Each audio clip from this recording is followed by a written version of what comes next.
क्योंकि वहाँ पर जब वो वैक्सीन लगाएंगे तो वो नहीं देखेंगे कि इनका ब्लड प्रेशर हाई है या इनका ब्लड प्रेशर लो है। वो सीधे वैक्सीन लगा देते हैं और ये थोड़ा हानिकारक हो सकता है, डेंजरस हो सकता है। और कृपया करके वीडियो को लास्ट तक ज़रूर देखा करें, क्योंकि बहुत सारी इन्फॉर्मेशन जो होती है वो मैं लास्ट में देता हूँ।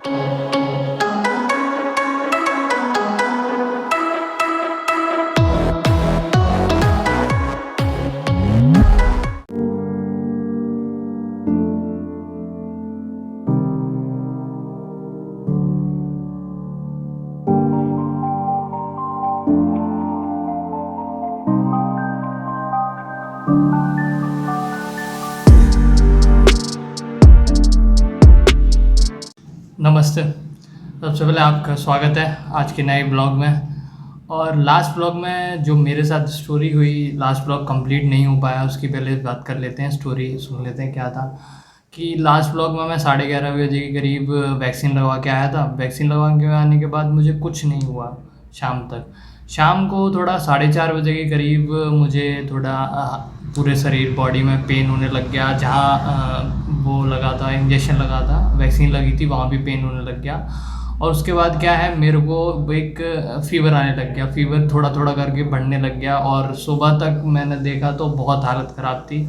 सुबह तक काफ़ी फ़ीवर हो गया था, लेकिन सुबह दोपहर तक, क्योंकि मैंने पैरासीटामोल खा ली थी। अगर किसी को बुखार आता है वैक्सीन लगवाने के बाद तो आप लोग पैरासीटामोल खा सकते हैं। वो रिकमेंड करते हैं, वो नहीं बताएं तो आप पैरासीटामोल ले सकते हैं, क्योंकि वो उनको बहुत सारी दिक्कतें होती हैं, हर किसी को नहीं बता पाते हैं वो।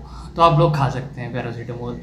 तो सुबह तक वो हो गया था। सुबह तक मैंने अगले दिन भी मतलब रात में सो के खा के सोया था और सुबह भी एक खा ली थी, तो दोपहर तक मैं सही हो गया। उसके बाद अभी तक मुझे कोई भी दिक्कत नहीं है, अभी तक मुझे कोई फ़ीवर नहीं आया, कुछ भी नहीं आया। ये दर्द था थोड़ा थोड़ा, काफ़ी देर तक, काफ़ी अगले दिन तक रहा था, लेकिन ठीक हो गया ये भी। यानी कि वैक्सीन से हमें कोई दिक्कत नहीं होती है। वैक्सीन से हमें क्या है, बस हमारी जो इम्यूनिटी होती है वो हर किसी की अलग तरीके से वर्क करती है। हर किसी को बुखार नहीं आता है वैक्सीन लगने के बाद, लेकिन ज़्यादातर लोगों को बुखार आता है और वो बुखार नॉर्मल है। कोई ऐसा नहीं है कि हाई लेवल का बुखार आ रहे हो आपको कुछ हो जाए, कुछ नहीं होता है, नॉर्मल बुखार आता है। तो ये अफवाहें जितनी उड़ रही हैं कि वैक्सीन लगवाने के बाद आपको कुछ हो जाएगा या फिर जो भी है, लोगों को डराया जो जा रहा है, वो सरासर गलत है। उस पर आप ध्यान ना दें और अभी के अभी स्लॉट बुक करें, अपना रजिस्ट्रेशन करें पहले, उसके बाद स्लॉट बुक करें और वैक्सीन लगवा के आएँ। और वैक्सीन लगवाने से पहले मैं आपको बता देता हूँ, अगर आप टी शर्ट पहन के जाएंगे तो वो ज़्यादा अच्छा रहेगा, क्योंकि टी शर्ट में आसानी से लग जाएगी, वरना आपको शर्ट ऊपर करनी पड़ेगी और दिक्कत आती है लगवाने में वैक्सीन। तो आप टी शर्ट पहन के जाएँ, आराम से वैक्सीन लगवाएँ। वैक्सीन लगवाने के बाद आकर के आप रेस्ट करें, कुछ भी काम ना करें। मेरे मानने से 1 दिन तक रेस्ट करें। अगर आपको बुखार आता है तो रेस्ट तो आप करेंगे ही, और बुखार आता है तो पैरासीटामोल आप ले सकते हैं और रेस्ट करें। और अगर बुखार नहीं आता तो भी रेस्ट ही करें। थोड़ा बहुत काम कर सकते हैं लेकिन रेस्ट ही करें। तो उससे क्या है, आपकी इम्यूनिटी जो है वो दोबारा से रिस्टोर होती है, रिवाइव होती है। तो वो इम्यूनिटी, क्योंकि वायरस हमारे अंदर डाला जाता है ना, एक लिमिटेड अमाउंट में वो वायरस डाला जाता है। वायरस डालेगा तो हमारी इम्यूनिटी कुछ वर्क करना स्टार्ट होगी, तो उसकी वजह से वो फीवर आ जाता है। और कुछ और भी सिम्टम्स हो सकते हैं, आ सकते हैं, लेकिन मुझे जो आया था, मुझे सिर्फ फीवर था, बॉडी में पूरे में पेन था और इंजेक्शन में पेन था। और सबसे पहली बात मैं आपको बता दूं कि जब इंजेक्शन जब लगे, वैक्सीन लगे, तो वैक्सीन लगने के बाद उसको टच नहीं करना है। यानी कि नॉर्मल इंजेक्शन जो हम लग जाता है, नॉर्मल इंजेक्शन लगने के बाद हम उसको थोड़ा सा ऐसे करके कर लेते हैं, लेकिन ये वैक्सीन जो है, वैक्सीन लगने के बाद आपको उसको टच भी नहीं करना है। अगर आपने जो नॉर्मल इंजेक्शन की तरह इसको थोड़ा मल लिया तो क्या होगा, वो वहीं पर सूजन आ जाएगी, स्वेलिंग आ जाएगी और सूजन आने लग जाती है। तो क्योंकि मेरी मम्मी के साथ भी वही हुआ था, इसलिए मैं आपको बता रहा हूँ। क्योंकि वहाँ पर वो इतने बिजी होते हैं, वो कुछ नहीं बताते हैं आपको कि आपको प्रिकॉशंस क्या लेने हैं, आपको वो टच करना है नहीं करना, वो सारी चीज़ें नहीं बता पाते हैं वो।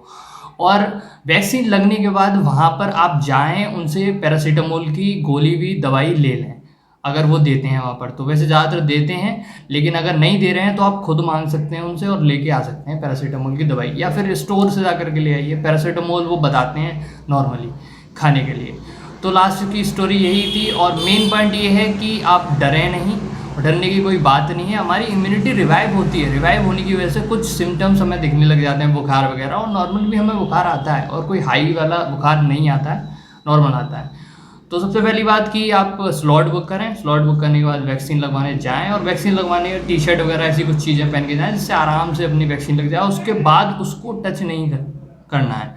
और जब आप सोएं रात में तो उधर की साइड लेट के ना सोएं ताकि उस पर जोर ना पड़े। अगर वो जोर पड़ेगा तो वहाँ पर स्वेलिंग आ जाएगी और फिर दिक्कत हो सकती है। तो ये सारी चीज़ें ध्यान रखें और अपना ख्याल रखें और वैक्सीन ज़रूर लगवाएं मेरे हिसाब से।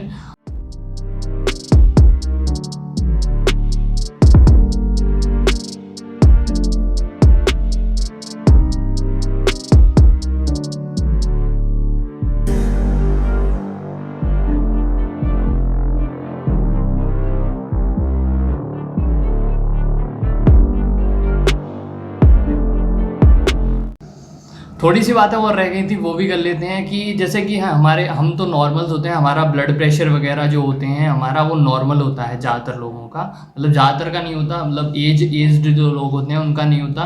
तो अगर आप कोई मम्मी हैं या आपके पेरेंट्स हैं, आपकी अम्मा हैं, बाबा हैं, उनका अगर आप वैक्सीन लगवाने जा रहे हैं तो कृपया करके या तो घर पर या फिर किसी डॉक्टर के पास उनका ब्लड प्रेशर वगैरह ये सारी चीज़ें थोड़ा चेक करवा के लेके जाएं, क्योंकि वहाँ पर जब वो वैक्सीन लगाएंगे तो वो नहीं देखेंगे कि इनका ब्लड प्रेशर हाई है या इनका ब्लड प्रेशर लो है, वो सीधे वैक्सीन लगा देते हैं और ये थोड़ा हानिकारक हो सकता है, डेंजरस हो सकता है किसी भी के लिए।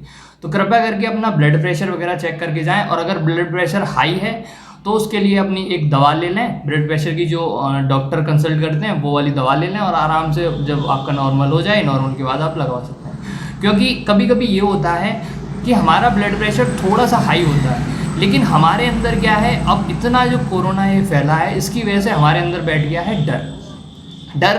आप मानेंगे नहीं लेकिन हमारे अंदर डर है। हम अब वैक्सीन लगवाने जाएंगे तो उनके अंदर और ज़्यादा डर बैठ जाता है। कुछ लोग होते हैं, बहुत सारे लोग होते हैं जिनको डर लगता है इंजेक्शन से, तो वहाँ पर जो डर होगा वो और बढ़ेगा, हमारा ब्लड प्रेशर वहाँ पर इंक्रीज़ होने लग जाएगा और ब्लड प्रेशर एक हद से ज़्यादा इंक्रीज़ हो जाएगा तो वो हमारे लिए हानिकारक हो सकता है। तो इसीलिए मैं कहूँगा कि ब्लड प्रेशर वगैरह ये सारी जो नॉर्मल चीज़ें होती हैं, जैसे आपका शुगर बढ़ रहा है, ये सारे शुगर वगैरह चीज़ें, या फिर हार्ट में कोई दिक्कत है, और या फिर कोई नॉर्मल आपको बुखार आ रहा है या फिर सर्दी है या फिर ये सारी चीज़ें हैं, इनको सही होने के बाद कुछ टाइम बाद आपको लगे कि हाँ मैं सही हूँ, तब आप वैक्सीन लगवाने जाएँ। और वैक्सीन लगवाने से पहले एक बार ब्लड प्रेशर ज़रूर चेक करा के जाएँ। ये मेरे मानने से एक बात थी जो मुझे आपको बतानी थी। और आज की वीडियो को यहीं पे रखते हैं, आज के ब्लॉग को यहीं पे रखते हैं। थैंक यू, धन्यवाद। और अगर आपको मेरे ब्लॉग्स पसंद आते हैं तो आप कमेंट करके भी बता सकते हैं, और जो कोई जैसे इन्फॉर्मेशन मैंने दी उस इन्फॉर्मेशन में से आपको कौन सी इन्फॉर्मेशन नई लगी या फिर कौन सी पसंद आई वो आप मुझे कमेंट करके बता सकते हैं। और आप हमारे चैनल को सब्सक्राइब कर सकते हैं, लाइक कर सकते हैं वीडियो को, और कृपया करके वीडियो को लास्ट तक ज़रूर देखा करें, क्योंकि बहुत सारी इन्फॉर्मेशन जो होती है वो मैं लास्ट में देता हूँ, क्योंकि ब्लॉग के स्टार्टिंग से वो नहीं दे पाते हैं किसी न किसी दिक्कत से, लेकिन लास्ट में जो है वो मैं आज आपसे सामने बैठ करके खुल करके बातें करता हूँ। तो आप मेरी ऑडियंस हैं और बस मैं यही कहूँगा, कमेंट करते रहिए, लाइक करते रहिए, चैनल को सब्सक्राइब भी कर सकते हैं अगर आपको वीडियोज़ पसंद आ रही हैं तभी करें। और बस यही था आज के ब्लॉग में। थैंक यू, धन्यवाद।